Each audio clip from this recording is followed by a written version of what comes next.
Welcome to Success Story, the most useful podcast in the world. I'm your host, Scott D. Clary, and today I am interviewing and sitting down with Chris Upperman. Chris had an incredible career, and he still does. He walks through his entire story, how he worked in the Obama administration, how he worked for the Biden-Harris transition team, and also how he holds his current role, which is the manager of governance and strategic initiatives for Facebook, while also holding multiple board seats, most recently sitting on the advisory board as chairman for Law Champs, as well as sitting as a member on Law Champs' board of directors. Chris is an incredible guy. He has an incredible story. He has a lot of lessons to teach over, besides the fact that just walking through some of the stuff that he's done in his career is already mind-blowing. This episode is sponsored by Gusto, so thank you, Gusto. They are your one-stop shop for all payroll solutions. So if you are working in a business or on a business and you want less headache, stay tuned, stick around till halfway through the show, and they have a special offer for all the Success Story podcast listeners.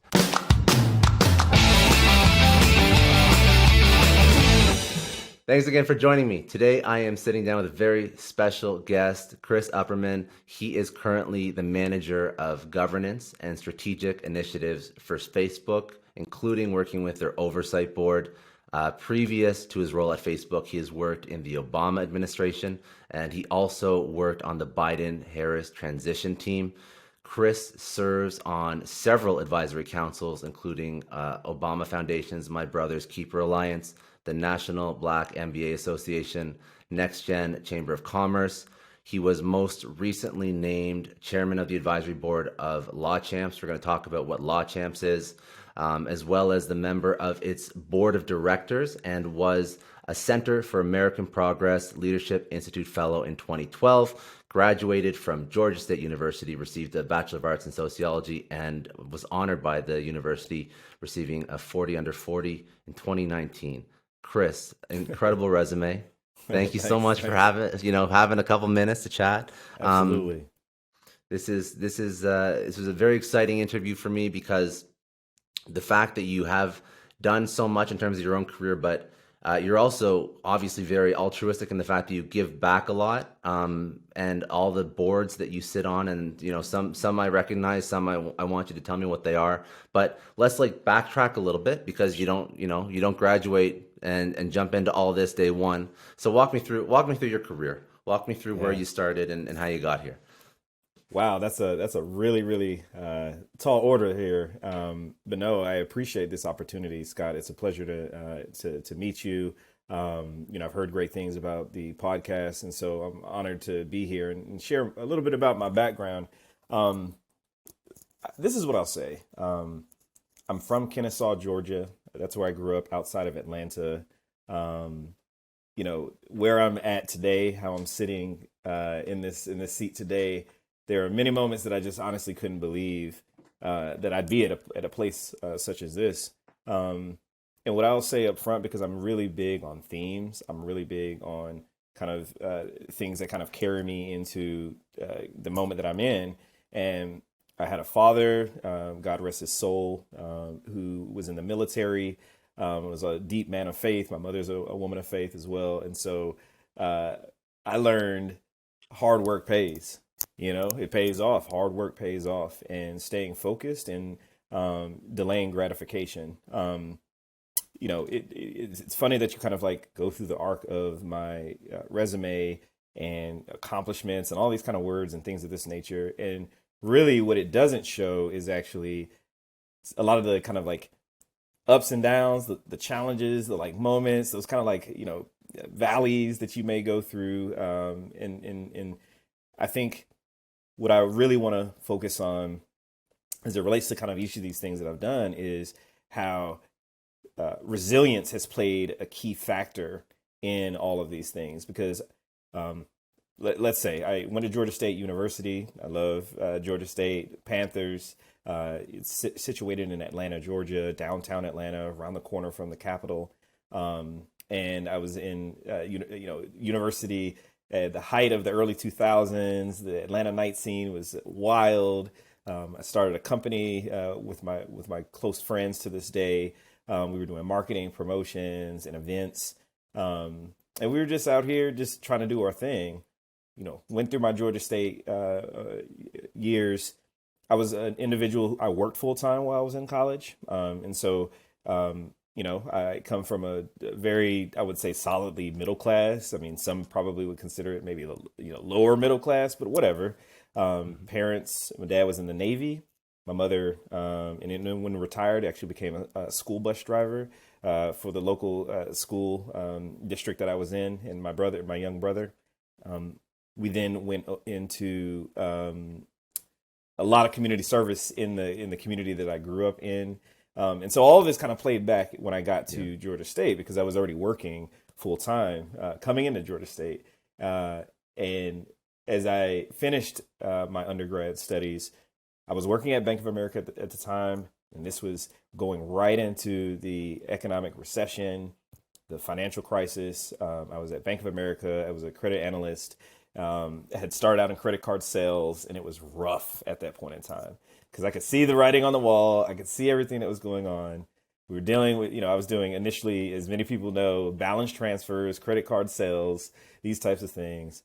And I saw it. And every day I was coming into work, I was saying, look, I think there's more that I want to do.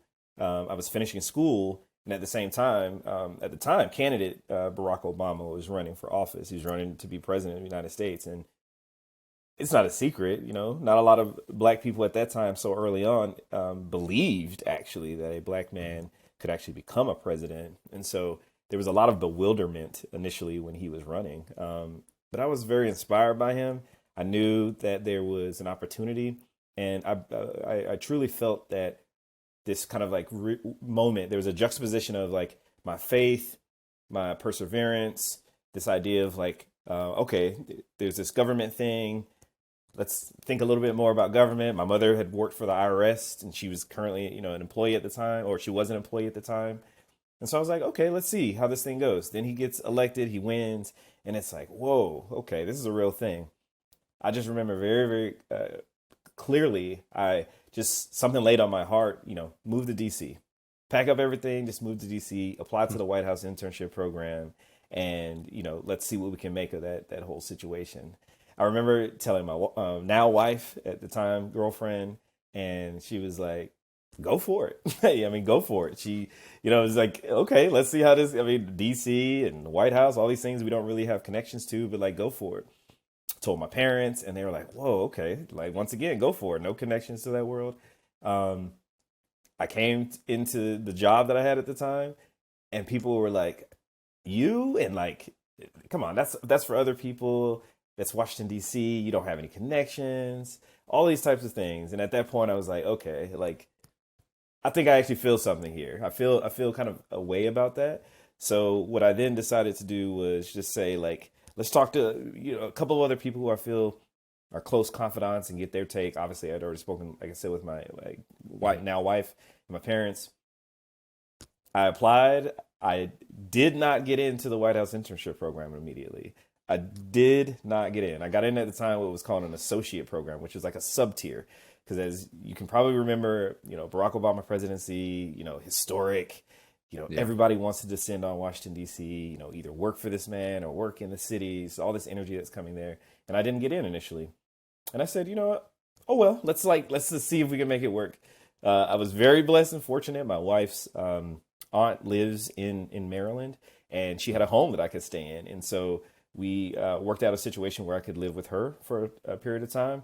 And I just went for broke, packed up my vehicle, and I drove up here, and kind of the rest is history. I mean, obviously there's more to it, and I'm happy to dive in, but that's really that was a pivotal moment, professionally and personally, because I basically threw caution to the wind. I trusted my gut.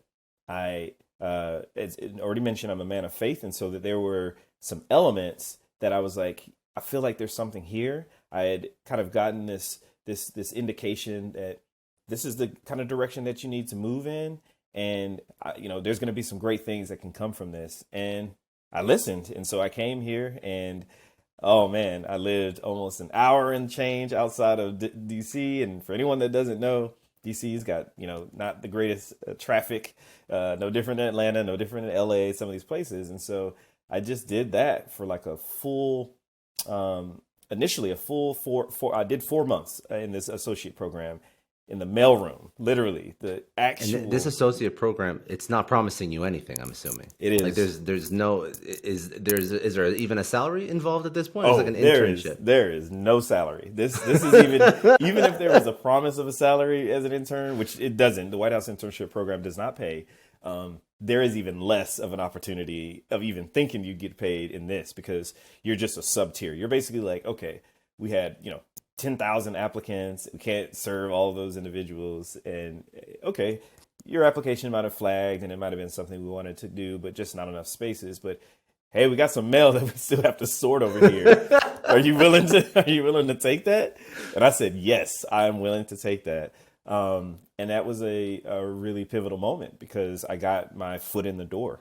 I got into the Office of Presidential Correspondence, sorting mail, literally sorting mail. At that point in time, President Barack Obama had more hard mail than George Bush had received in his last entire 4 years of Wow. his term. And so like, and that Well, was, it's historical. People were excited about this. So, but you don't think about you don't think about that side of it either. So that was your job. that was my job every day, waking up, coming in, reading mail, working with volunteers that come in and do this. And I learned a lot. I didn't know actually there were volunteers who do this across all administrations. They're tireless and fearless individuals. A lot of them are retirees, people who work in government who could come in and do some hours during early in the morning or late in the afternoon or lunch break and things of this nature, and they read the mail. And at the time, what was really impressive about this was not only was it a historical moment for the president, he prioritized mail. So many people kind of reflect on this like 10 letters a day. I don't know if you remember that, but he used to read 10 letters a day from our office. Like we would sort through and things that kind of would percolate up to that level. And so we felt real special being there because once again, this is the mailroom. But he prioritized actually seeing letters so that he could stay grounded and that he could actually respond in real time instead of just being up on the lectern saying, a presidential address and things of this nature. So that was a very pivotal point in your career. All right. So it's getting started. You're not getting paid yet. You're just Not doing this. You're just not doing getting this for the paid. love of it. It You was feel a it was calling, it was rough. but It was rough. It no, was that's rough. that's not easy. But you know what? Like, and I appreciate you. You're doing my job for me because you're outlining all the things. Like you're very self-aware of the different mindsets that pushed you to do this. But ultimately, this is what led you down your career path and has led you to where you are today. Yes. So yes, major risk, but obviously, it's worked out. So okay, so that's you in the mailroom. When do you start getting paid? When's your You want to know what's funny about that? Not yeah? for, if I'm doing my math right, not for another 7 to 8.5 months. Oh boy! Because All at right, that you got point, some good family then, or I you got did. some Well, look, supportive I family. told you I married my wife, right? She was my Yeah, girlfriend at yeah. the time, and she was, taking care of me a bit. Parents was throwing me a little bit of money here and there, honestly, but they believed in the dream. They believed in what I was so inspired and enthusiastic, and What was the dream? What was the dream? the dream was actually Chris Upperman has an opportunity to give back, be engaged in this like civic engagement ecosystem. Hmm. And the dream on top of that was to then potentially then bring that back to communities that matter most to me. So once again, I'd shared with you before, right? Like I don't come from a family of politics. I absolutely don't come from a family of, White House and Congress, Capitol Hills, senators, foreign dignitaries, cabinet secretaries. I don't come from that. What's changed since I've been here in Washington, D.C. for the last 13, 14 years has been moments where I've actually been in front of audiences and telling them ways in which they need to get engaged via, getting out the vote and voting. Um, you know, how do you engage with your member of Congress so that they can hear your voice? The district offices that most members of Congress have, that you can go in and actually, get some of your kind of local issues addressed. Speaking, being in rooms with elected officials, politicians, presidents, as you can probably see right behind me. To then be able to advise back from that same community, this is what matters most to us. And this is what in government in this moment, you all should be mindful of. Because I think this is kind of the piece that, and I think there are many people who kind of feel this way now on all the political spectrum, is that government at times isn't as responsive. And so I felt that as it related to what my ability was in this ecosystem, the dream was that I had an ability to take that back to everybody. Because I've always, like I said, come from this background with my parents and the way that they raised me to be conscious of my community, be conscious of those who are not fortunate enough to be able to influence things that they're going to experience. And so that was what the dream was, to come here to, work alongside this historical president, this first, Black man president, and to be able to take that back and then say, like, look, guys, look at all the stuff that's taking place over here. I need you all to know, because I feel like this is something I've known for a while, but, and not necessarily that this podcast is going to be focused on that, but people have to also know that government, like, it works for you, but it works for you to the extent in which you engage it. And I think that that's the piece a lot of people are missing about it. You took it a step further. Like you engaged with it quite literally in the Obama administration, but also like the work you've done later on with Biden Harris, with some of the nonprofits and other memberships that you sort of like. You don't just speak about it. You seem to actually embed yourself in these organizations, institutions, and then try and actually work with them and leverage them at a much more tactical and meaningful and tangible level than most people do. So that's something that already is quite respectful. Now, you couldn't have said it better, honestly. I'm just thinking about it because you keep and like, as I love doing these interviews because I love when I tee up somebody's background, like their backstory, then all their career decisions, they start to make sense, right? Like everything that they start to do, because listen, all the professional milestones you've hit in your life, there's no need to have those professional milestones, but then also be on 5 or 6 other boards. Like not everybody does that, right? That's something that's unique to you, and it's a good thing. It's a very, very good thing. So I just like to see how, this mindset that drove you to work for 7-8 months without pay just so you total can have that. It was 11 and a half months in total before I got my first paid job in Washington DC. And God bless her, she's still on Capitol Hill. I work for Congresswoman or DC delegate to Congress, Eleanor Holmes Norton, as we call her, Congresswoman Eleanor Holmes Norton, here in the District of Columbia. I worked initially in her district office before getting to her legislative office and being an aide to her and traveling around DC and going to speaking events and meetings and things of that nature. It's my first paid job.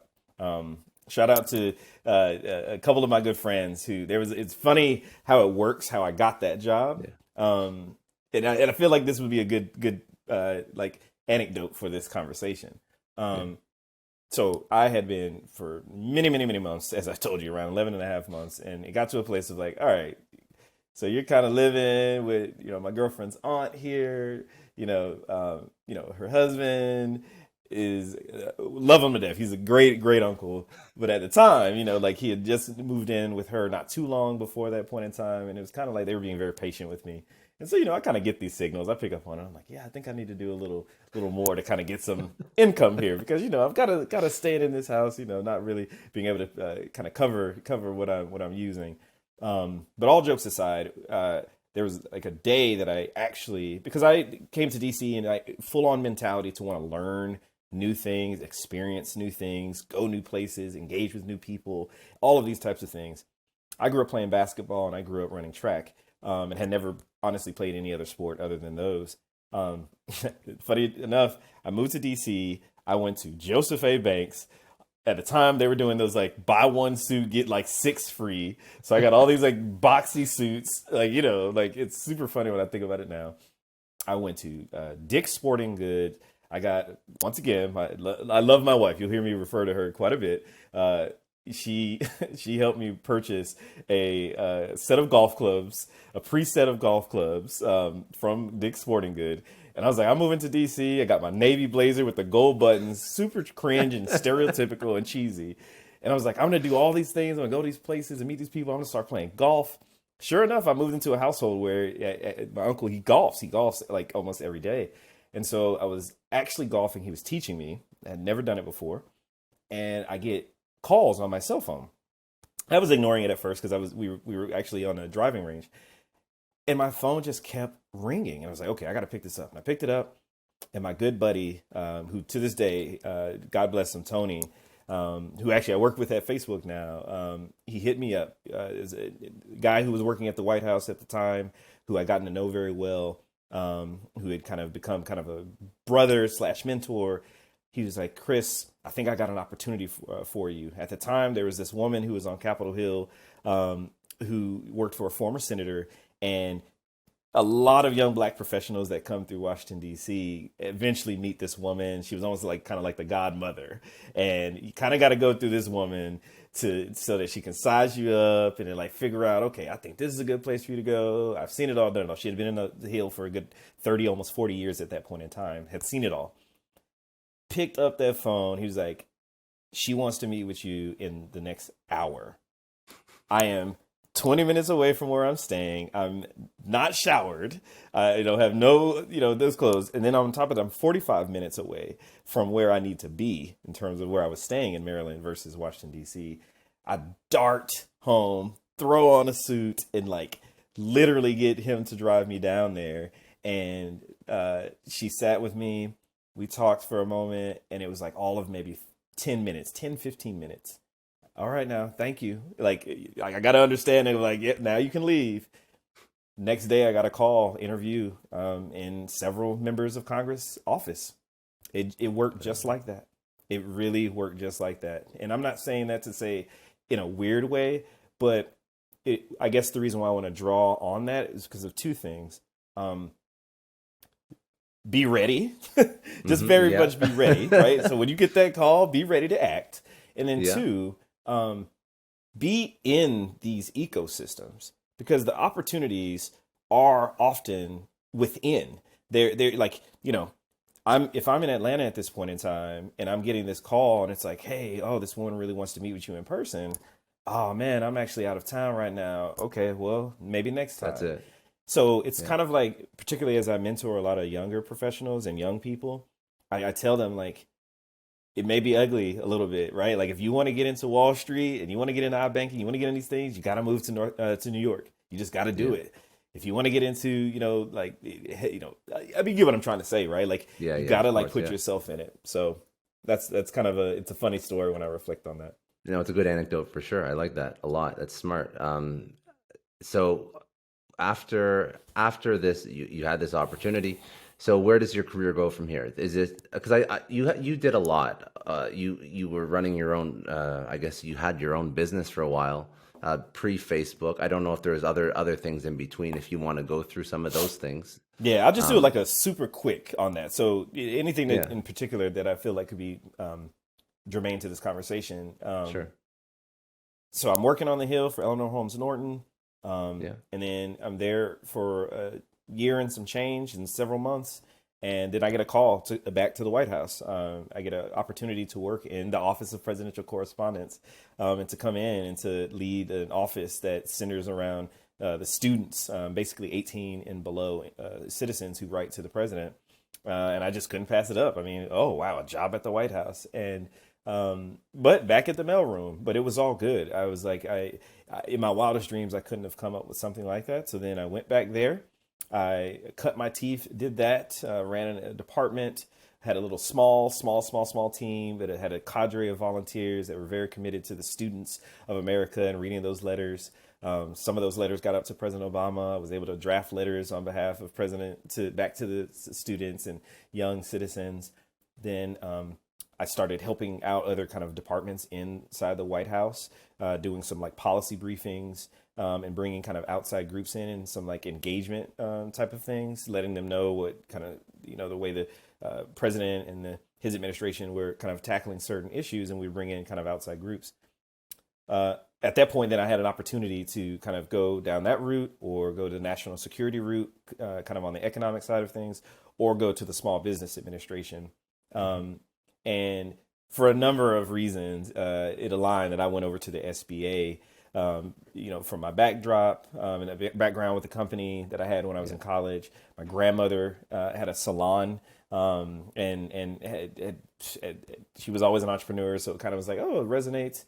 And I went there and I joined the administrator's office, and just that was another moment professionally where, you go in and you start working for all intents and purposes, a cabinet secretary, and you see the way policies made, you see the way they're talking to trade groups, outside influencers and individuals who are advocating around certain aspects of policy, size standards, the government contracting rules, that allocation of capital via certain programs, the budget process for a federal agency, the hiring and the HR, the Very appointments of political people coming into the agency. My eyes were just wide open. I was like, wow, this is unreal.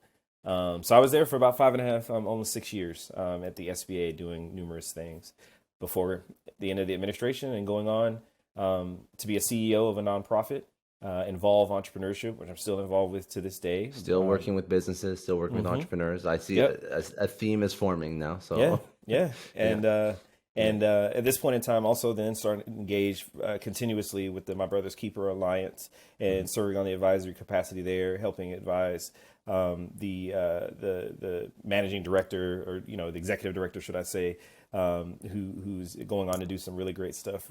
Just recently announced is going into the Biden administration, and it was a clear path of, there were some big partnerships that were on the table that were coming down the pike with Involved that I was kind of working on for a while, and then Facebook reached out. I started getting recruited into Facebook to be thinking about governance and to be thinking about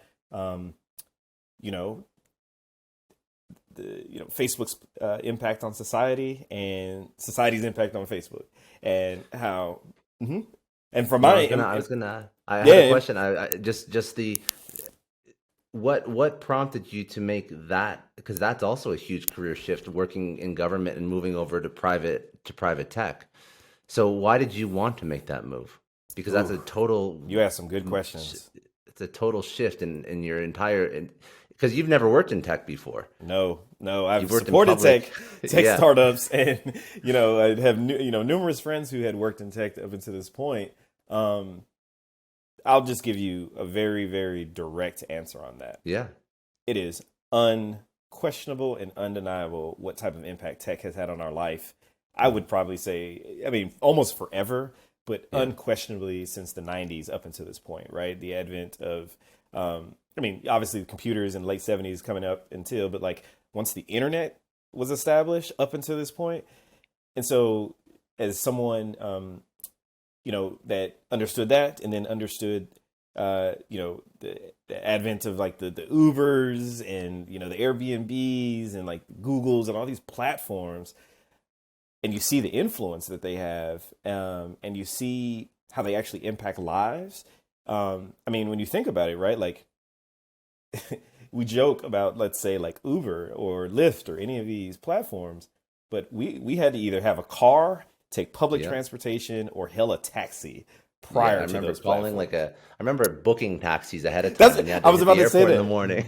Booking taxis, calling ahead, getting put on a docket basically, and say like, all right, you sure you're going to be there? And they're like, yeah, we promise you'll be there. Yeah. But look at it now. And so understanding that, I felt like, oh, wait, there's an opportunity for me. Because once again, this is kind of a theme. There's an opportunity to kind of like string all of these experiences, these perspectives that I have, and maybe I can help influence the way tech is thinking about some of these things. And furthermore, maybe I could be very, very integral in the way in which we think about our responsibility back to society. I mean, because once again, people use these platforms because they make life easy, Yeah. Or not. there is, yeah, Yeah. exactly, Yeah. right, Yeah. exactly. So I felt that there was a great opportunity for me to come in and really help this company in particular think about here's what things are. Here's how groups and external partners and stakeholders and people on the outside are thinking about certain issues. Here's some of the maybe product considerations. Here's some strategies that we should be thinking about, and bringing that in, because it's not really a secret, but tech is a bubble. Yeah. And there are a lot of people who they have been in the tech world their whole life, professionally speaking.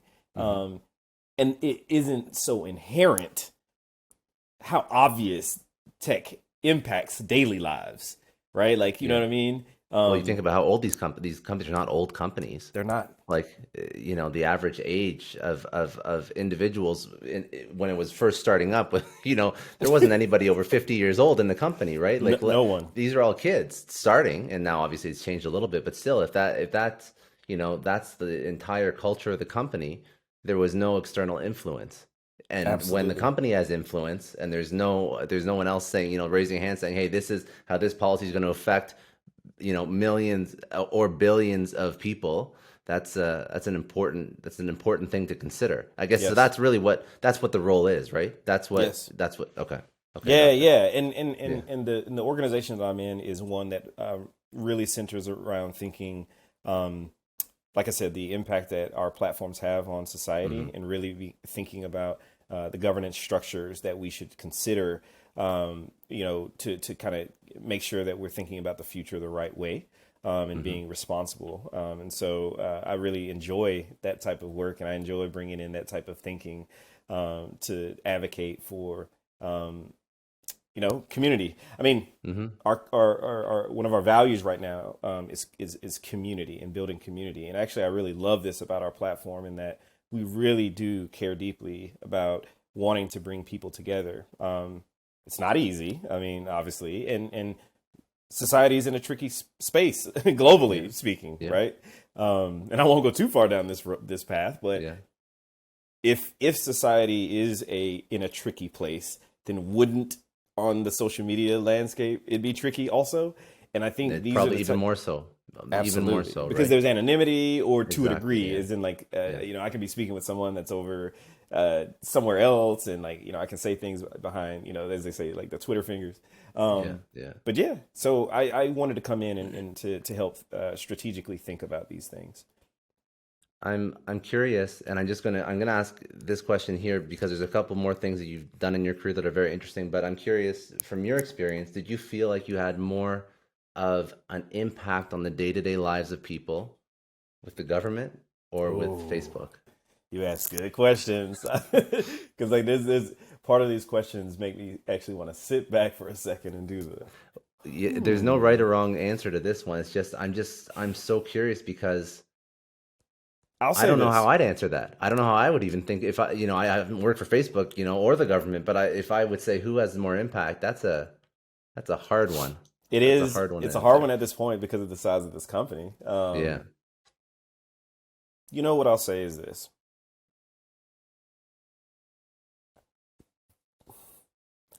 I can't actually say which, and not because I can't, but what I'm saying is I'm a big believer in um, government and government action, and the ability for government to be accountable Hmm. to us as citizens.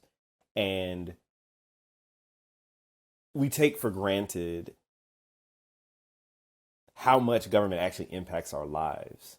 Um, the very fact that much of the industries, much of the consumer goods that we use right now, much of the technology, much of the innovation, a lot of this was spurred by government action and government Hmm. intervention. Um, our relative safety in this country is because we actually have a functioning government And once again, we can get down to like the federal, state, local level, but overall, our society functions because there is a government that's in place. And so I feel like as I was in the kind of the walls and halls of government and advising on policies, particularly when I was at the SBA, yes, I do feel moments that I can reflect on. I'm like, yeah, I definitely impacted some businesses in some ways because of certain initiatives that we established, or advocating for certain rules to be changed, certain caps on kind of the capital limits to be increased. And, these groups over here matter just as much as these groups over here. We should bring people together to talk things through. So, yeah, I'll say that. But I also say that it's an amazing feeling. It must be an amazing feeling. Yeah, it is. It is. And I don't know that I actually think about it in that way. I just kind of feel like I think about it from a lens of like a responsibility that I have. Because it's something that I'm really enthusiastic about. I kind of get really energized from it. And it's I grew up in a household because my father was a minister and my mother is a minister as well.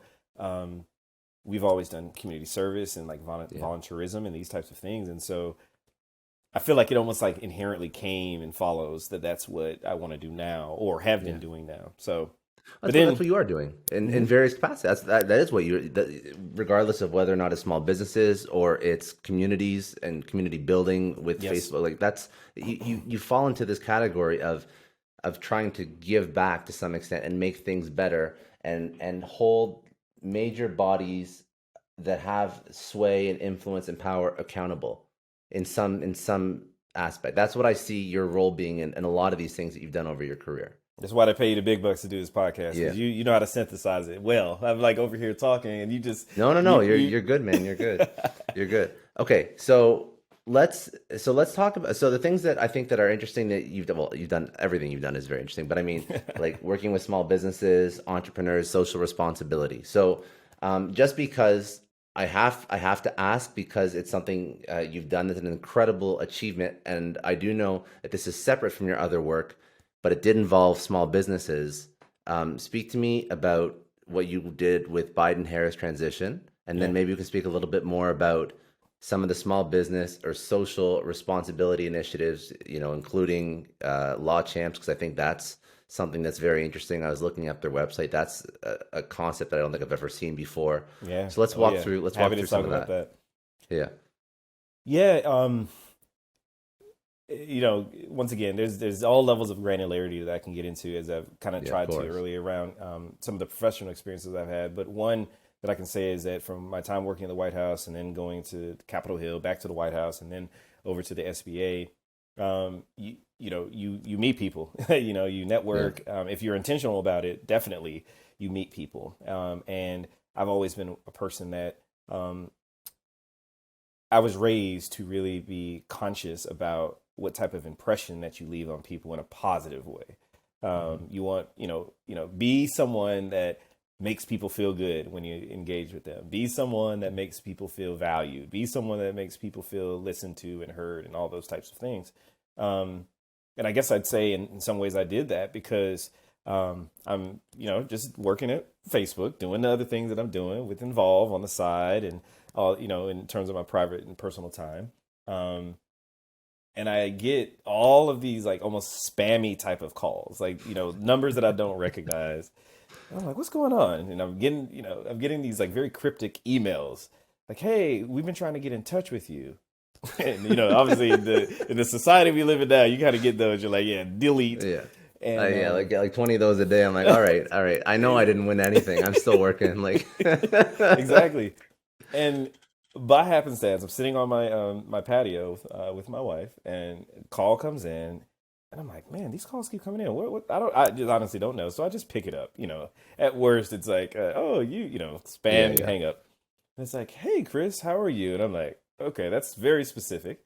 Right. Who are you? Who are you? I know that's the next question. Who are you?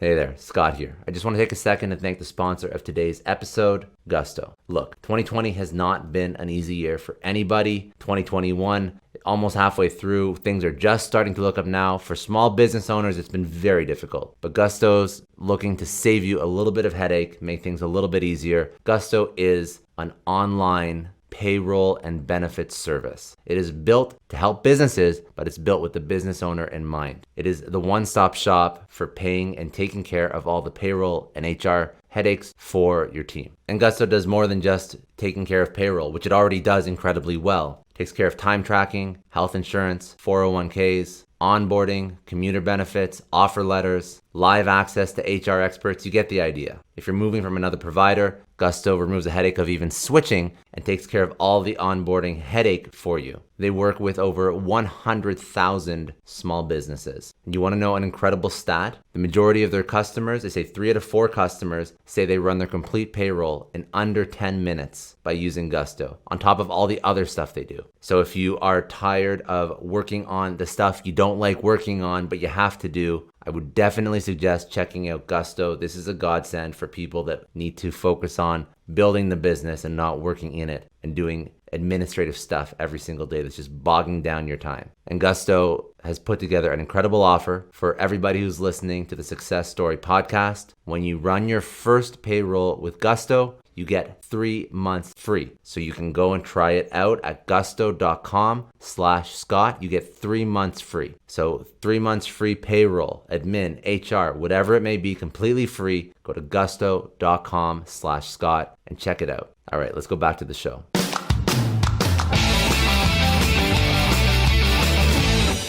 You know, this previous individual used to work for, and it's like, oh, hey, what's good to hear from you. And she goes, look, I'll be very blunt and very straight.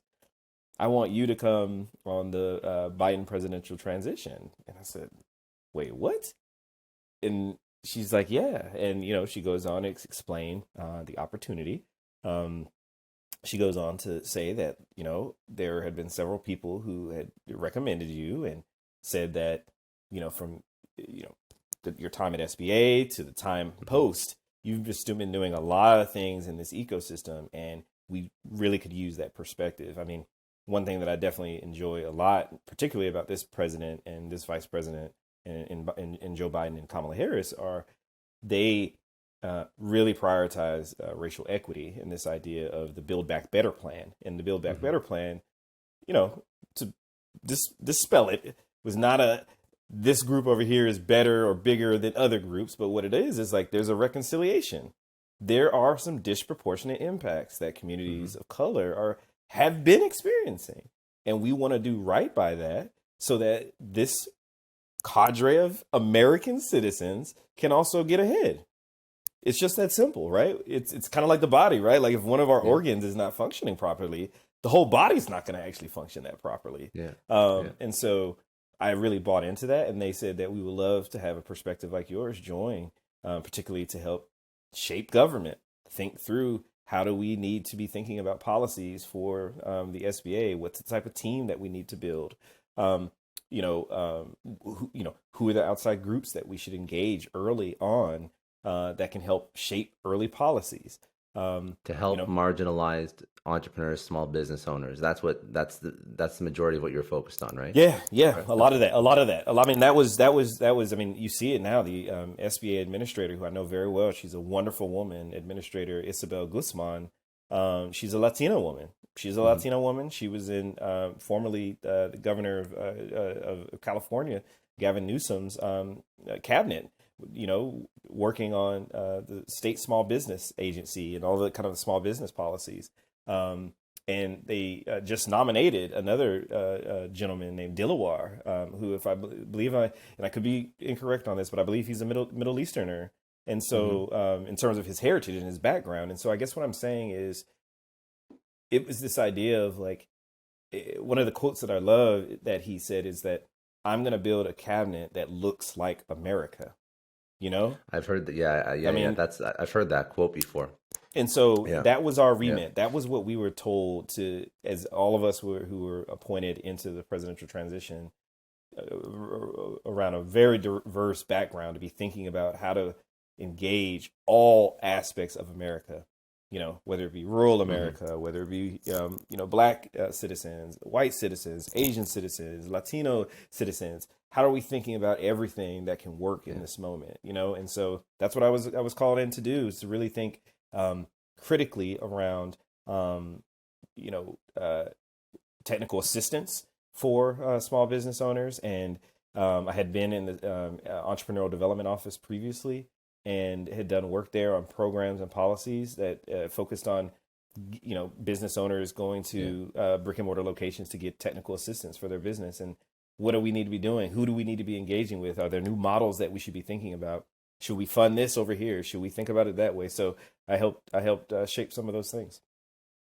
So let's talk about some issues that marginalized small businesses are facing, and I guess Law Champs. So Law Champs helps business owners, or is it just for everybody? Is it? I don't know if it's two separtive things or if it's. No, it's Sorry? for everybody. It's for everybody. Yeah, no, and I appreciate this because I'm actually really excited about this. I've been engaging with Law Champs in terms of kind of an advisory role for a while now, and just kind of formalized my level of engagement. But first off, it is a tech platform. It is a full-on tech startup platform. And we are positioning ourselves as an advocacy organization because that's what it is right now for legal access and legal representation.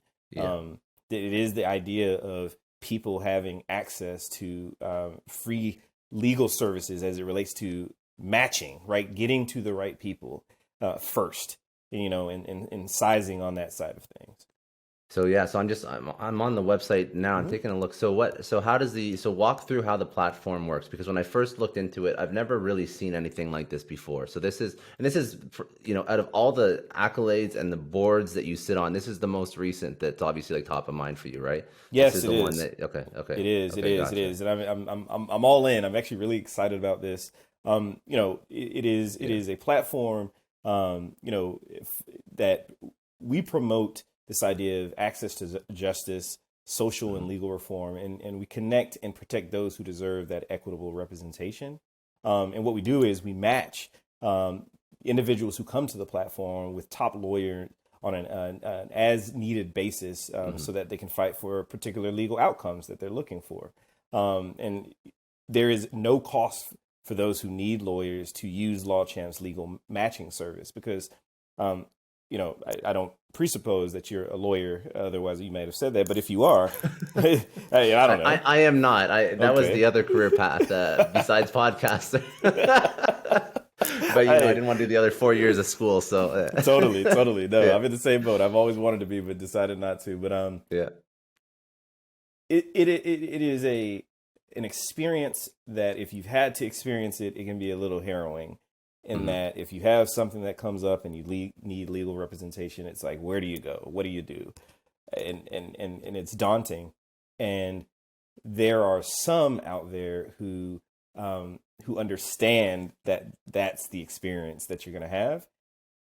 We wanted to cut through that noise. We wanted to provide a platform that people can go in, put in a couple of key, indicators, and then it match with other lawyers that are already on the platform.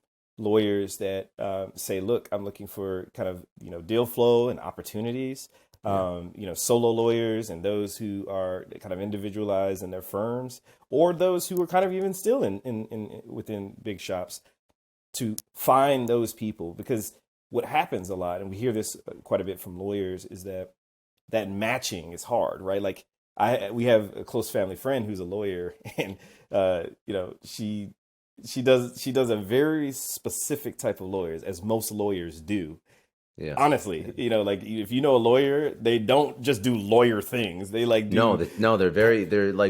They're almost pigeonholed to to a fault. That like that's all they do. And it's funny. Like I never even thought about the fact that marginalized groups or people that just may not have excess capital, or they don't have the network or the connections, like forget about even paying for a lawyer. Yep. Like I can't even find one. Yeah. It's never crossed my mind, but that totally makes sense. That Look, totally makes sense. 7 in 10 moderate income households experience at least one legal issue per year, and this is from Pew Research Center, right? You know, it's kind of like a situation where you're gonna have something that you're gonna need legal representation, and I think if we're gonna be honest about it, there are a lot of moments that legal intervention will probably be a better route if you actually had access to it. If you have like access. there are moments where it's kind of like, oh yeah, that, I'm having this little like tenant issue, or I'm having an issue as a renter, or I'm having an issue on the job. One of my closest best friends, kind of like a little brother of mine, he had some challenges with his employers, and he went through this whole, I don't know. And I was like, hey, you should look at Law Champs. I did plug Law Champs. This is well before I even joined it formally, but I said, look at Law Champs. And then I also put him in touch with some other lawyers and other people who were in the same kind of professional industry vertical that he was in, because he was in pharmaceuticals. And he was like, Chris, thank you after it all. And he was like, there's no way I could have figured that out if I didn't have not everybody has a well-connected Chris around to help them out. So and that's why you should go to Law Champs. I mean, honestly, it sounds like a shameless plug, but it's not. Truly, it is a platform that people can get that access. And we pride ourselves particularly with having top quality and top-notch lawyers who have bought into the platform, who are there. And like I said, that matching is free. They can come on. I mean, look, we have a number of examples. We have, a gentleman named Alex Torrey, who's a Brooklyn-based Black millennial entrepreneur, and he launched his music-based platform. And any person who's a creative, I mean, this is kind of why I bring this up, because you're a creative in terms of this podcast. If you're going to go about this the very legit way in terms of anything around the creative space, how do you register? How do you trademark? How do you kind of like incorporate, how do you protect your IP? How do you protect all these different types of things? And he was in that kind of situation. I not to say anything negative, but you can go online and type in like a do it yourself or, quick, easy template. But look, that's people who I'm going to say are trying to possibly be helpful, but that can put you in a really rough patch if you kind of like especially go too far. if you think you're covered and you think you're protected and it turns out you're not. It's probably going to cost you more than just figuring out the right way to do things. Absolutely, from the get-go. Absolutely. So we had a lawyer, we had a Law Champs lawyer, Ariel Gray, who came on and like worked with him and is working with him currently to got him fully, incorporated, and, a lot of different protections around his trademark paperwork and other things of this nature, because he was down a trademark wormhole. I just want to tell you how useful this platform could be. And again, this is just me sort of uncovering it on this call. So if you're even an entrepreneur or creative or a solopreneur, whatever, you're trying to do anything, if you Google lawyer in my city, that's going to give you somebody that's going to charge you $15,000 just to talk to you, because they're going to be the ones that are SEO optimized, right? We don't even actually have to see this is what I love that you just brought up about that, because I was trying to be diplomatic about it, as you probably now pick up on a little bit before. Fair. That's actually how this ecosystem has been operating forever. I know. Right. I've dealt with lawyers. I can't stand because you always get the most expensive one, because that's the one that knows how to get their ranking up to the first page of Google. And good luck if you get somebody like that, because they're not bad people, but they're not it's business. I mean, that's And that's the point, right? Like if we're going to really talk about, once again, these themes, equity, access, opportunity, this is what we care deeply about with Law Champs. We care about equitable access, equitable opportunity to access, this ability that, no, you should not be charged for a consultation, to get matched, in these types of things. Because once again, to that same point, you can Google lawyer, you can call, Jane Doe, John Doe. Yeah. They may, for a moment, drag you along to make you think that they're the type of lawyer you need, but then come and say, like, I'm not. Yeah. or going through a whole situation where they sub out and all. Like, you get what I'm saying? So like, There's a lot. There's a lot. You have to let's be cut through careful. that noise. Let's cut through that And noise. You especially, know? yeah, and that's that. Like if you want to, like, I love it. Like if you want to give people opportunity, you can't. You have a creative individual that wants to do something or wants to get help to incorporate or whatever they want to figure out. Like you need to give them the opportunity to do that without making them bankrupt before they put out their first piece of content, before they, Absolutely. open their first shop or whatever. Absolutely. But you want to know what's Yeah. also brilliant about the Law Champs platform is that we're only talking about those who need the lawyers. The brilliant Hmm. thing about Law Champs is also that we also provide a la carte and bespoke approaches for lawyers themselves. We have some very interesting data, but in particularly, there's somewhere in the range of 800,000 plus attorneys who need affordable turnkey solutions to acquire clients and compete online. Particularly, right? Like it is this notion of these solo and small firm attorneys that are out here that some may not be the most digitally literate, some may not Yeah. have the best social media representation, they may not necessarily have the ability to kind of create a website and things. We provide all of these services also for lawyers. Yeah. There's data that says that lawyers spend around 50% of time prospecting for new clients in administrative work. So if you kind of like start to think about some of these data points, you kind of understand, oh, maybe Yeah. there's an opportunity here. Maybe we can Yeah. do something and be that kind of middle platform that, democratizes, makes it equitable, makes it easy for Yeah. people to find the lawyers that can match up with their needs, and then also help those lawyers find the clients that they're really trying to get to and actually be able to serve those. A socially conscious business that also solves a major need. That's pretty good, man. That's not bad. Thank That's you. not I bad. appreciate that. I appreciate that. I'm happy to be on as a chairman of the advisory and the board of directors. Yeah. A great team of individuals, and honestly, you check it out. And we're gonna try to take this one and do big things with it. Yeah. And I think what I believe in most about the platform is it's just this idea. So it's funny because this now gets back into this like the way that I would think in terms of Yeah. my Yeah. mind politically. Yeah. I feel like this is kind of like the Obama University that I was a part of in terms of the way I think. But It's turned out you know, okay, so it's not yeah, that bad. it's this idea of how many people can take advantage of this platform in this moment that we're in, and just the idea of people across all of America at this point in time. There are other markets that we're thinking about moving into soon and things of this nature. I'm just really enthusiastic about the possibilities of this platform, Mhm. because once again we're post some of the biggest platforms that have democratized some of the oldest clunky Yeah. industries and ecosystems. So I just feel really good about it. Yeah. That's very good.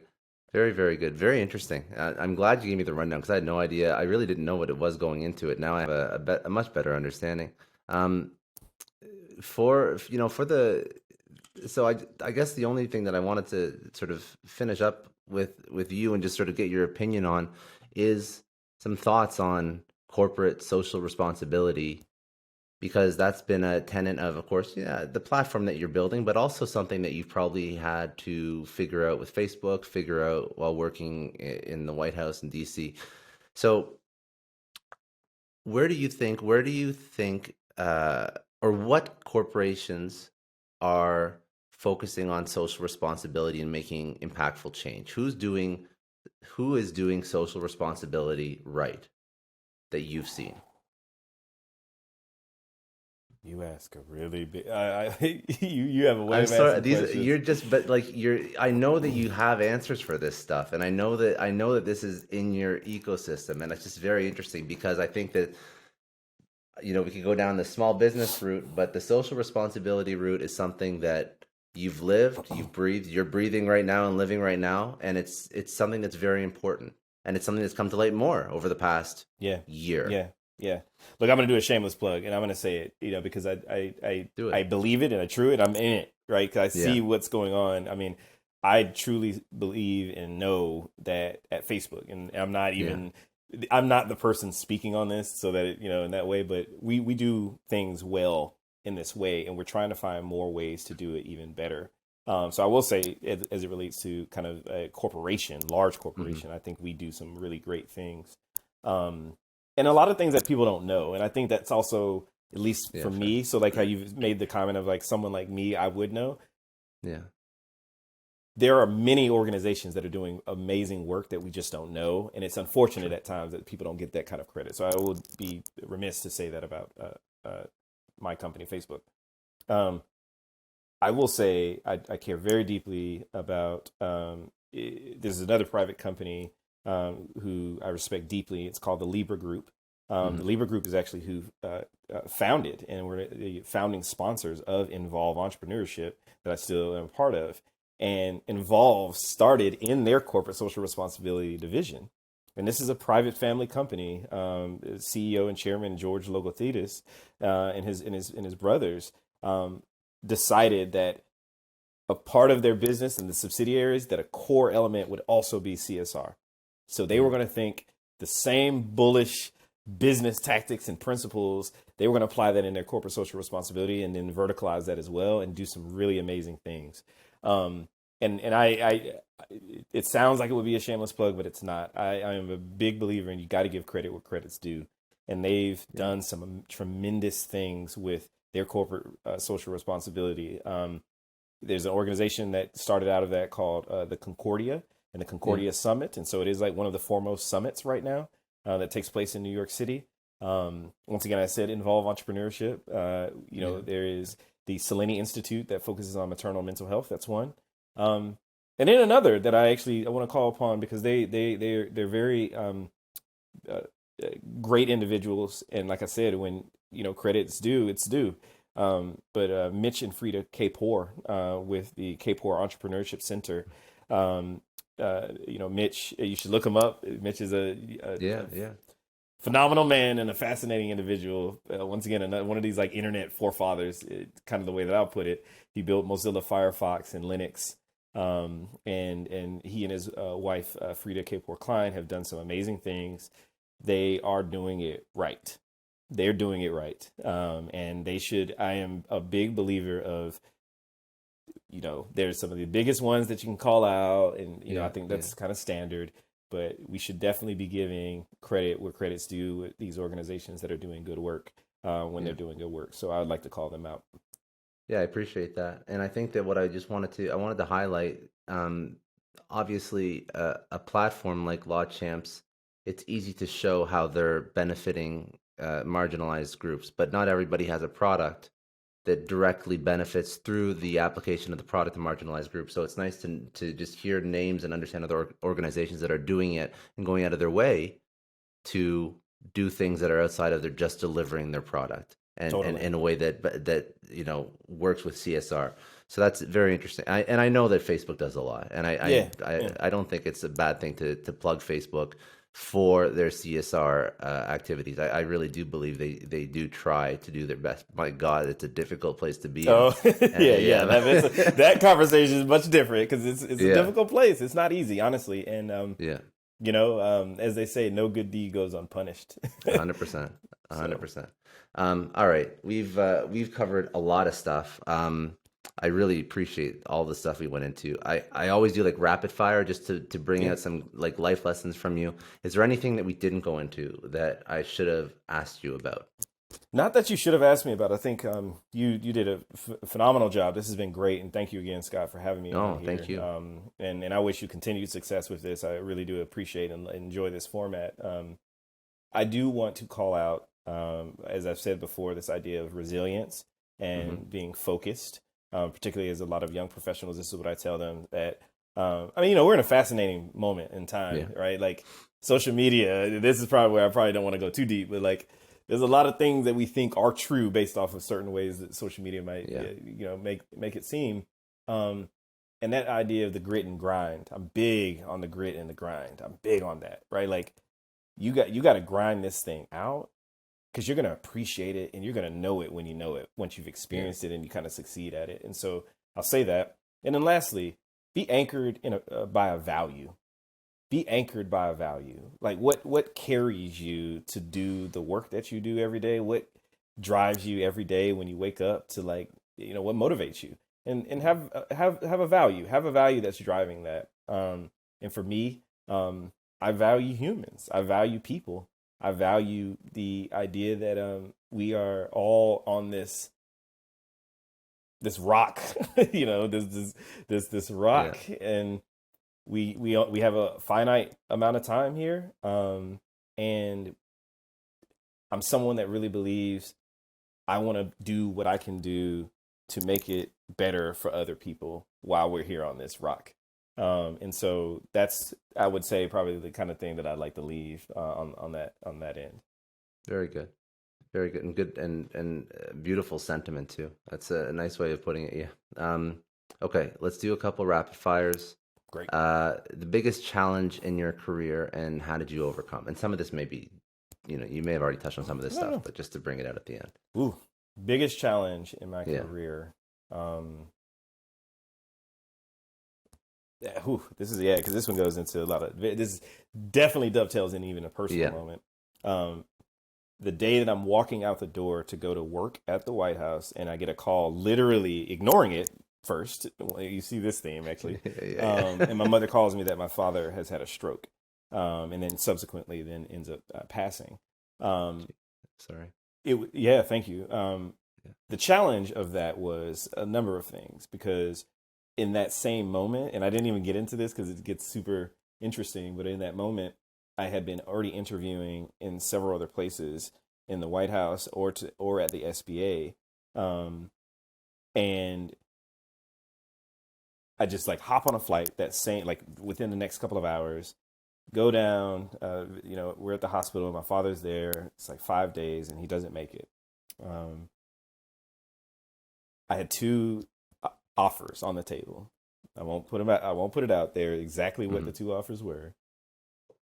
One I had already tentatively kind of accepted because I just was like, oh yeah, that's amazing. And once again, another one of those, I can make this up and get into this kind of ecosystem if I tried. And I was offered a role. And the other one, it felt like it was going to come, but it hadn't come yet. Mm-hmm. A week and a half from the time that I'm planning my father's funeral, I get an email. When are you coming back? Because basically, we need you back in the office for work purposes. And I'll give credit where credit's due. SBA, at the time, the deputy administrator sent me a note because I had already interviewed with all these people. And they sent me condolences from all of those people that I interviewed with, and then also the administrator. Wow. And I was like, yep, SBA. No question about it. I mean, because it spoke something a little more about the humanity, and it spoke something a little more about okay, we're in this together, right? As a family kind of thing. And so that was a challenging moment for me, not because of, as I kind of, I guess, centered quite a bit around the professional side of that thing, but the idea that when you have those types of life moments, someone that passes, particularly like a parent, it doesn't happen on a Friday night going into a weekend. It doesn't happen. I mean, you get what I'm saying? And so that was a very interesting time because I ended up taking off a month and some change because, I'm the eldest of my family. I have a younger brother, God bless him, and, mother. And now obviously I have a wife, but that notion of okay, now I have to step up in a way, right? I have to be there for my mother. I have to be there for my brother. And so I was away for a long period of time. And so I will say that it was a challenge because I didn't expect it. My father and I had a very interesting upbringing because my father was a military man and he was very tough on me growing up, very stern.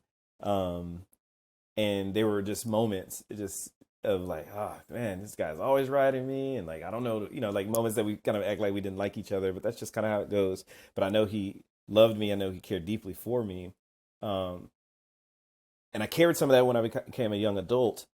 And some of it at a point in time wasn't actually addressed. I kind of was sitting these things heavy on me for many, many years. And I started to unpack that and started to have some conversation. And I felt like we were getting there. And as we are when we're young professionals, we might get calls from your parents or your aunts or uncles, grandmother. We're out here, there's the happy hours and all the friends and network and all this different stuff. And sometimes they wouldn't prioritize picking up phone calls just because of just work and all these things. I specifically got a call from my father just a few days, honestly, 3 days ish before that point in time. And he picks up the phone. I'll never forget this, and says, "Hey, how you doing, son?" And he was like, "I just want to say I love you." And I was like, "Oh, okay." Like, and I'm getting a little emotional now, but like, he said that, and 3 days later. So it's like one of those moments where I guess perspective. It does. Like, cherish those moments that you have with people that you love and that you care deeply about. Yeah, that's what I'll say. Yeah. No, it's a beautiful. It's a sad story, but it's a good lesson. And you know what? At the end of the day, you know that where his head was at, and that was in a good spot, in a very good spot. Yep. And totally. Yeah. Totally. No. So. Yeah, I mean, that was a challenge for me. That was that's tough, and that's something. You know what? It's a good thing to bring up, because that situation you just described, you gave me goosebumps when you told me that story, because that situation is something that I deal with every day. Like you just don't answer the phone, or you don't text back, or you whatever. Yeah. Yeah, I mean, it's a function of what we do sometimes, and that one I think about often. That what if it was that moment that I would have done that? You know what I mean? Yeah. So I'm so thankful I did. Yeah. That's a good story. It's a good story. And it's also an important reminder. It's two incredible reminders out of this. Number one, where you work, if you don't have that type of team that supports you the way that SBA did, then find another job, because that's incredible. And it's very rare. So it's very rare. It is. I can't say that. Find that. Yeah, try to find it. But also, at the end of the day, it's just a job. Yeah, it's just a job. Ooh, and that's a whole other podcast episode. I mean, that is a podcast. It episode. is. It's just a job. I mean, the things that I experienced in that moment that put all of that into perspective, and I think this is something I still way often, of just like this idea of like it could all be in a moment's notice. Yeah. So live, love hard. Yeah, agreed. Okay, all right, let's see, another good question, now in deep. Oof, okay. Yeah, no, it's good. I like it. What's a reason why people usually fail or give up, and how would you suggest they overcome that? Oh, I love this. Because I actually have a good response for this, because I've thought about it a lot. You've had a good response for everything. I appreciate it. But this one specifically, I will say that I think a lot of the reason why a lot of people fail is because people try to over-index towards succeeding. So what I mean by that is like, the idea of like issue spotting, or like the idea of like, oh, I see that over there, like that, or I'm trying to ride that wave over here. I told you I worked in a mailroom, really, like for a president, right? It's a mailroom. Like, you can't even make that, like, there's no way to dress that up. Sure, for a president, right? Like, sure. Like, I mean, okay. But at the same time, it's a mailroom. It's one of those things where I know for a fact, because I've had conversations with people who are like, you worked at a mailroom? Or like, nah, I probably would have sat that one out and actually kind of applied to some other places and gone to some other places. But there's a very direct relationship between me taking that opportunity, literally, that is a direct line to where I'm at right now. Mm-hmm. Literally. I mean, once again, getting deeper, I could go in and draw all of the parallels and the dimensions from that literal decision, where a lot of people were like, turning their nose to it or rolling their eyes, like mailroom, to this moment now. So I think very directly, people fail because they're also not trying to put themselves in positions to experience the journey and the process of it all, right? Like the idea of what is this thing in this moment going to help me learn and understand, and what will that do across that spectrum to get me to where I need to go. And so I think a lot of people are looking for the home run every time that they're doing the thing. Do you get what I mean by that? So like instant gratification, that instant gratification, that like, 100%. oh, I just started at this job, and like I already want to be a director, or I already want to be a VP. But I think I don't know if that's. See, I'm young. You're young. I don't know if that was a thing with our parents and our grandparents. I don't think it was. I don't think it was to the same extent. I think that technology has made the world seem well. It is closer, but seem like everything is accessible all the time. Everything should be something that we should be entitled to have. If that person can have it, why can't I have it? And it's just made people's like you said, over-index on success. That the expectations are completely off base. Yeah. And then the last key piece to that, and I said it earlier in this conversation, is resilience. I think there are a lot of people who the first hint of a little bit of opposition, a little bit of what seems to look like it would be failure, or it doesn't, the outcome doesn't look like what they expected it to be, that they're ready to head for the hills, and I'm also kind of like, that's maybe at times a chip that's on my shoulder that I'm actually like, oh, I see that opposition, or that I see it coming.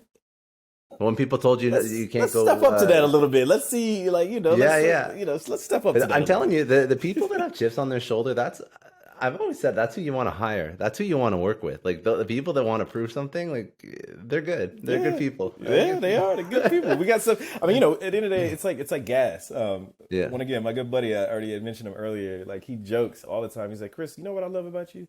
He's like, you're just like Kobe Bryant. I love Kobe Bryant as a basketball player. God rest his soul, and his daughter and the others who perished from that helicopter crash. But like, this joke of, I react, or like what is it? I react to all slights perceived, whether I react to all slights, whether real or perceived. Which is this idea that like this chip on my shoulder that like, did you just say something to me? Yeah. And it's like, no, I didn't. But it's like I'm always oriented on this idea of like, I think they are trying to say something to me, and I think there's a problem there. So it's all jokes, but the chips. Man, that's why you took that 11 months unpaid, worked in the mail. Like that's why. I'm telling you, that's why you did it. It wasn't because it's because you had to prove. You had to prove something. And it worked. It worked out. Adversity, man. In my opinion. And then I will say that this is so it's fascinating in this point. And so it's an old book at this point from the early '90s, but The Millionaire Next Door. I don't know if you've ever read it. I haven't actually. That's a new one for me. You should read it. I think I have it. Yeah, it's definitely up here. Boy, that book is you kind of read it and you initially dive in and you feel like it's another one of those, like, I don't want to say like self-help, but it's definitely like initially it comes off like that, but it is precise as it relates to the behaviors of those who are actual millionaires. And there's real data, like book is full of data. And the book talks about how systematically what ends up happening is those who become millionaires are often those who have that grit, that determination, who don't come from certain types of backgrounds, and then they have something to prove. Yeah. Then there's real specific data that actually talks about how the children, the progeny of these individuals, lose all of this because now they're in the situation where they actually have everything. They've, and that kind of grind and hustle is there. And they actually talk about some of the things certain people have done to kind of like act as if, my wife says it all the time. She's like, whenever we have children, she's like, I'm just going to act as if our circumstances aren't whatever they will be at that point in time, because I want them to know, my wife has got a very unique background as well. She comes from very humble beginnings. But she's a legit she's a badass. I'm sorry, I just got to say that. My wife, honestly, half of the time what we experience is the fact that we're actually two of the same people that are like driven, purposeful, and we have chips on our shoulders. And so that also keeps me in line, because I'm like, I got to always show up. I got to show up, and I got to be the biggest and best I can. So yeah. Awesome. That's a good answer. I like that a lot. That's a very, very good answer. All right. If you could tell your younger self one thing, what would it be? Man, I love these questions.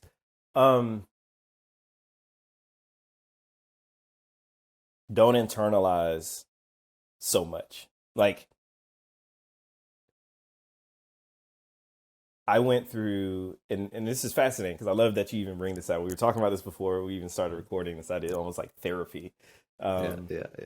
Something that a lot of people don't know about me, and I'm a very transparent communicator, and I'm open when I feel the rapport is there. But Yeah. I dealt a lot with, I don't want to necessarily say identity issues, but I dealt with a lot with, my parents were my whole family is from North Carolina, Raleigh, Durham area to be exact. And I come from a family, historically speaking, from sharecroppers and slaves. I know this. And the experiences that many Black individuals who have these kind of lineage and understanding, there's this notion of like, what, we want to be very intentional, if by all means, to make sure that our children don't have to experience certain things that we have to experience. And so my parents were very intentional as it related to like the place where they ended up buying a home, and they were like, oh, there's good schools there, and there's this, that, and a third. It's a good, wholesome community, and these types of things. And at the time when I moved, it's not a secret, Kennesaw, Georgia is a Civil War town. They just last year, during the Black Lives Matter George Floyd moment, lowered the Confederate flag from the city hall. This is 2020 that this happened. This made news in the whole Southeastern Regional, and it was an Atlanta Journal. I didn't realize there was still. I didn't realize there was still like public Confederate flags. Oh yeah. I mean, on the books. Once again, Civil War town. On the books, it is law to have a firearm in your home.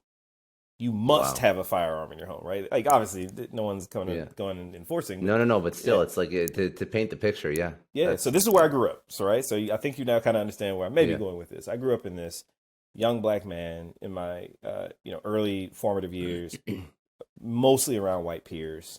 Not many people that look like me, not many people that come from my background. And this idea of just the things you experience, right? Like you dress different, you talk different, you brush your hair this way. My wife jokes about that because I bring that up a lot. I dealt with a lot on that spectrum, and then, but at the same time, I went to a Black church. I had Black family members. My parents convened and engaged and had community with other people who looked like myself and others, because my parents were in ministry and community of faith. But every day I'm going to school with people who don't look like me. And so I had these ideas of like the things I need to do to like make myself almost like these survival tactics and these like defense mechanisms to like experience it all, right? To fit in, to be accepted, I guess, right? Is what you're getting at? Yeah. And the whole point that I say now to myself at that point in time is like, be exactly who you are and be proud to be exactly who you are from the jump. Both sides of that, to the white community and back to the Black community. Because like the other element of that end is like when I would go into the Black community in my church and things of this nature, I'd get the idea of like, oh, you talk properly, you know what I mean, or like you dress a particular type of way, and all of these types of things. So then you find this like, where do you fit in, and you find some of these identity issues. And so my parents, God bless them, were very keen on instilling inside of me, you're a young Black man and you're strong and, love yourself and these types of things. And I'm very thankful for that. And like instilling history, this notion of like Juneteenth actually now being more of a phenomenon and a thing, literally passed legislation that it's an actual federal holiday recognized. My father taught me about Juneteenth and my brother and I when we were young. And so, but then you kind of go back into the ecosystem of a Civil War town. You're being taught about Juneteenth in your household and maybe at the Black church that you're going to, but then when you're getting into the school and friends and teachers and all these other things, it's much different. So I was competing and battling on that. How did you get over that? How did you get through that? How did you rectify your identity? Because obviously your situation is much more difficult than I would assume many people do go through growing up, but still everybody has varying degrees of identity issues. So what's the strategy that you had to get through probably one of the hardest identity issues that anybody could really deal with in North America? Yeah. Several things. extracurricular activities. Fair. Honestly, I mean, I started playing sports very heavily. So that was one thing, and so like obviously the camaraderie and the kind of different Yeah. things that you experience with and friendships that you build. Um, and then I got, I, I would say this is probably around maybe sixth, seventh grade.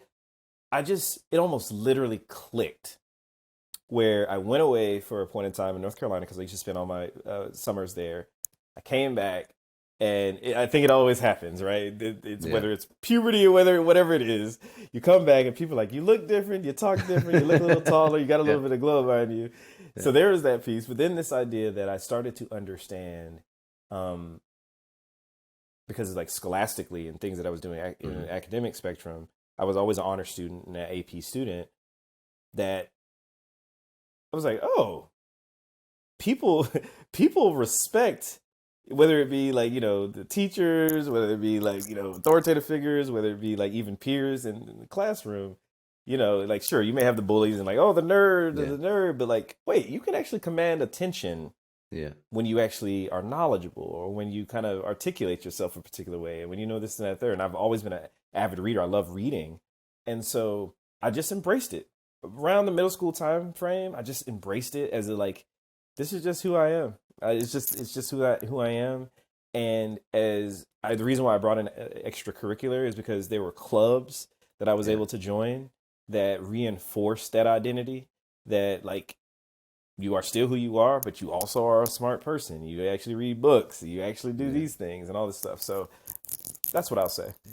I love that. You doubled down on what you knew and what you were good at, and then everything else fell into place. It's funny how that works, even in such a difficult environment, because even as a kid in a high school that doesn't have to deal with the things that you dealt with, um, just doubling down on what you know and what you're good at always seems to manifest a positive result, and always seems to find your tribe, always, and that sort of solves that. I But like if you that you don't, just said that. Like yeah, defining your tribe is critical, actually. yeah. Um, But you because can't it's do that fast. unless you know what your tribe. You can't do that. Yes, You can't be changing your persona, your personality, changing your beliefs. Well, not changing your belief, changing what you think you should, put out and imprint onto the world all the time, and expect to find people that vibe with you and resonate with you. absolutely, absolutely, Yeah, absolutely. And I'll say to that one point though, I think it's an interesting point that you raised, because for me, I feel like that is actually a part of what my superpower is now, though. yeah, That I have been this individual that has had to. So, all jokes aside, like I was also that young man that was in church yeah. 5, 6 days of the week, literally, right? Like my parents were in ministry, so I'm doing, I'm usher. I was in a choir. I was at vacation Bible school. I was doing all of these things. You were in it. Oh, I You were was in in it. it. I was in Yeah, it, right? yeah, These hilarious things. Okay, so then there's that, but then there's like yeah, I'm a young black man in my black family in the black community, yeah, on the side in terms of the recreational sports that I'm playing in the church. But then I'm also a young black man in this like predominantly white ecosystem, and so culturally speaking, growing up in the southern, yeah. like you just pick up on sensibilities in all of these places. And I think what I would really say, be someone that can pick up on signals from all of these True, environments, true. because when you can weave that together, it can really be used tactically. Yeah.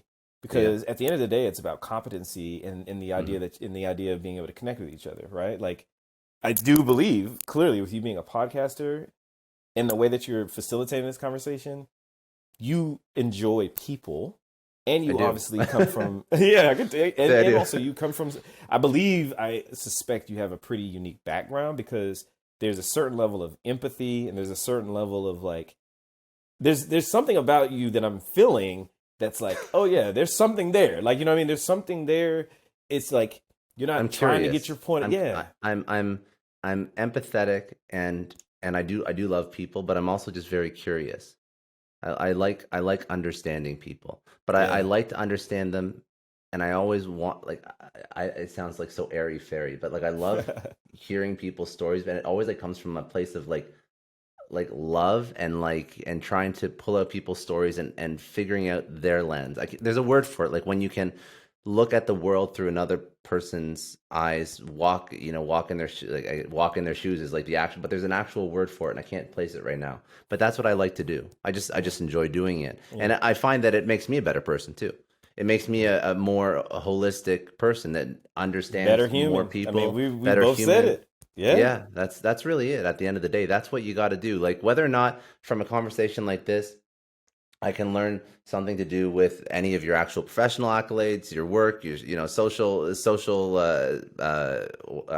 was he social responsibility that companies should undertake. Some of the things you figured out over your career in terms of grit, in terms of just tenacity, all these things. Like these are all things that I'm technically teaching through you to the audience that listens. But if you don't think I listen to these things and I try and understand what makes me the best version of myself as well in terms of my career and my personal life, my professional life, that's what I like to get out of it. That's what I try and pick up on little things from everybody and just try and make myself a better person. And that's why, some of these questions, like, they're good questions. They're just questions that I want to know the answer to. I just want to figure stuff out because everybody has an incredible story. It's really it. And I love what you said because I feel like this is the major key. I feel like DJ Khaled. It was like the major key to get to honestly, like the commonality. We experience each other better as humans when we understand each other and we can see the lens, like you said, see through their lens and understand their perspective. I think we just are at our best when that's what we can do and when we can put all that other stuff aside. Agreed. And I think it's even more important than ever. Like, listen, like there's nothing so contentious about you that I have to, stretch to like see the world through the way your eyes. But like still, like over the past 2 years, like people have become more isolated, more distant than ever, quite literally. And I think that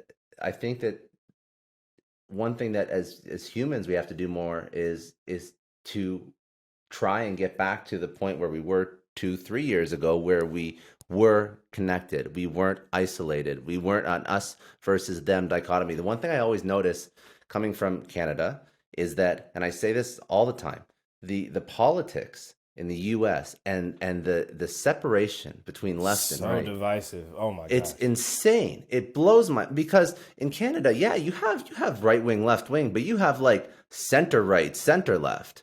And that's it. And everything outside of that, people look at you like you have three heads. But there is a huge division, and I think I think that's probably the worst thing about previous administration has been the fact that it has increased this division, and I think that increase in the division between people that family members, friends, peers, coworkers, whatever it may be, it's been further emphasized by the fact there's a pandemic and you can't shake hands, grab a coffee, go to lunch with people, and everything's just and everybody's stuck on their phones and everybody's stuck on social media, and they're in this like echo chamber of similar like-minded thoughts. And it's just bad. This is like a tangent that I speak about quite often. I'm anything vibing with that I you. can do to have great conversations with great people. You know what? I can't save the world, but at least it keeps me sane and it keeps me, But you're doing your part, though. See, this is the thing. Yeah. I mean, it almost kind of I extract a little nugget from what you just said, because it's nothing too small to be someone that's what you want to do and what you want to give back and contribute to this society, this world. Because to the point you just made, that's not where we're at right now in society. 100%. We're in a whole divisive moment of our existence where it's like, what's the thing I don't like about you? And then like we kind of center on that, and for whatever reason, that's how we don't. And it's fascinating to get to this place and see how that politics here in the United States has actually drawn those chasms. Like there's just real division right now. It's really, really unfortunate. I do agree with what you said with where our politics are and where I think now. I mean, this is what I joined the Biden presidential transition to serve and support this idea that look, once again, it was a Barack Obama, is a Joe Biden, is a Kamala, are these people, are these perfect individuals? No. I want to join teams that are trying to figure this out, trying to bring out the best of us, trying to bring us together, and trying to do the things that we were here to do, which is Yeah. create access and opportunity, and like let's all enjoy the ride. And so for me, once again, I spoke to it earlier, but when you're talking about like his cabinet right now, you have the first Native Indigenous cabinet secretary over the agency that actually historically has brokered the treaties. Mm-hmm. The Department of Interior, right? You know, you have the first openly gay secretary in Pete Buttigieg, right? At Department of Transportation. You have the first black. I didn't realize there was all these firsts because I'm a little bit. The I'm not whole as, cabinet. I'm naive to a lot of it. Yeah. The whole cabinet, Scott, is almost all first. You have the first black man EPA administrator. I mean, it's you can go on down the line of it's many too of bad the that firsts. it's the firsts are happening in 2021 for a lot of these things. Totally, That's a shame. Totally, that is a But, shame. you know, But glass half full. It's Yeah. hey, as my father used to say, it's like such a time as this. You Yeah, know, that's true. We'll Yeah. take advantage of it while we can. You know. Yeah.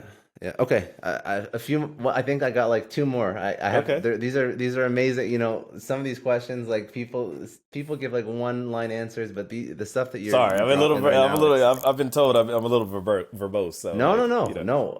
I would tell you if you were going on, and this wasn't amazing life lesson stuff, and I really hope people get some value out of this, and I do Good, I believe hope they so will. too. Okay, so one person that had a major impact on your life, what lesson did they teach you?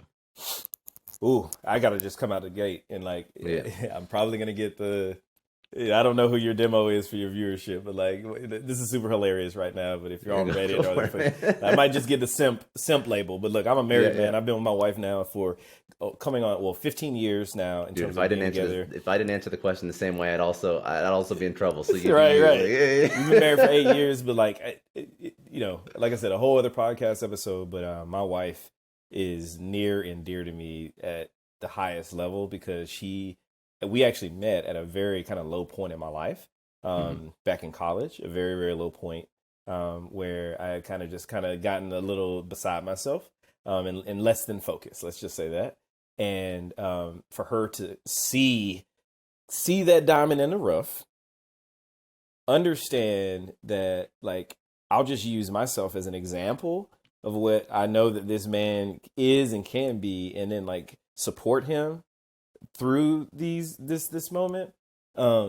She whipped me back into shape. And so honestly, it's like a very, whether she's in the house somewhere, and if she's over here, and she's probably eye rolling me right now, but no, she knows I mean it. She knows that she's got a dear place in my heart because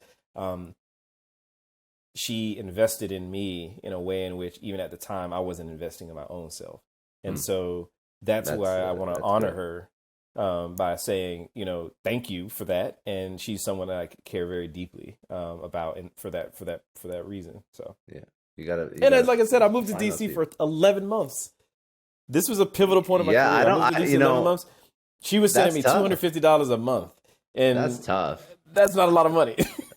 It's not a lot of money, but enough. I'll tell you, a lot of people would send you zero. So that's what I'm saying. Like, it wasn't a lot of money, but it was also like whoa. And so I moved to DC a whole year and a half, and before she even came up here. But yeah, she's someone that I very, very deeply admire and appreciate. Good. What's one resource that you'd recommend people go check out? It could be a book, podcast, Audible, whatever. Man, I love once again. You dropped one before, but if there's other ones. Oh yeah, the Millionaire. So definitely books.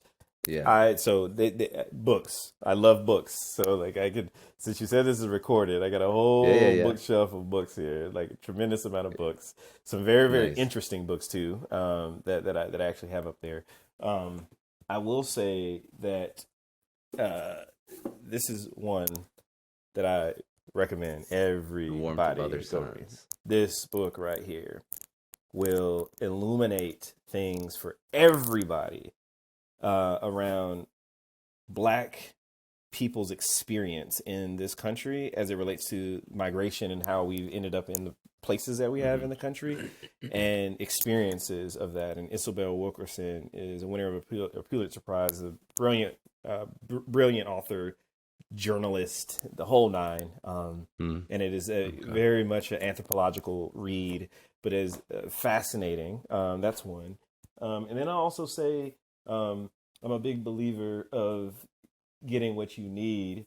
So Find Your Why, by Simon Sinek is another good one. And it's a tremendous amount of books, but I will actually say those are two good recommendations, but two completely, totally separate topics. Totally separate. I love that. Yeah, I love that. Yeah. I like when people bring in stuff that, because because of the nature of the podcast, it's like there's a whole bunch. I could list probably 20 business books that are just on repeat with guests mentioning.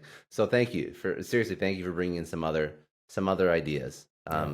So I'll drop links to these in the show notes as well if people want to check them out. Because I've never read the first one before. Yeah, I've read Simon Sinek a lot, but I've never read the first. So that would be a good read too. Yeah. Okay, and then last question before I get some ways for people to reach you, because I want to give you some exposure as well. Yeah, nice. But what does success mean for you?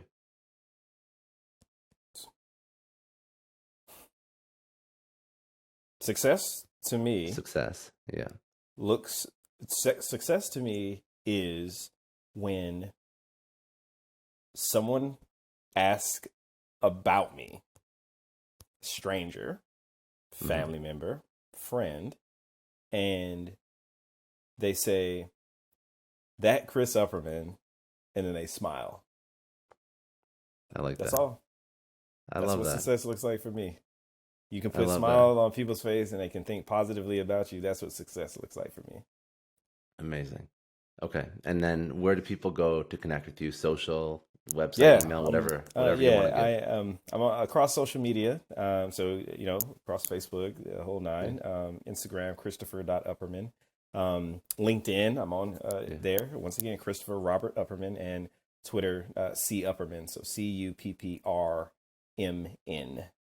Shortened, so C Upperman. So you can find me across all of those platforms. And I do want to do a plug for Law Champs. Check us out, Law Champs. Amazing platform. And involve entrepreneurship as well. Involve is involveglobal.org. These are the organizations that I feel very, very deeply about and love. And we talked about Law Champs today, but honestly, I want to plug it again. It's a great platform, and we want to serve you. If you have some legal needs, check us out. Amazing. Okay, that's it, man. That's all I got. That was awesome. That was amazing. This is great, Scott. No, thank you. That was really, really good.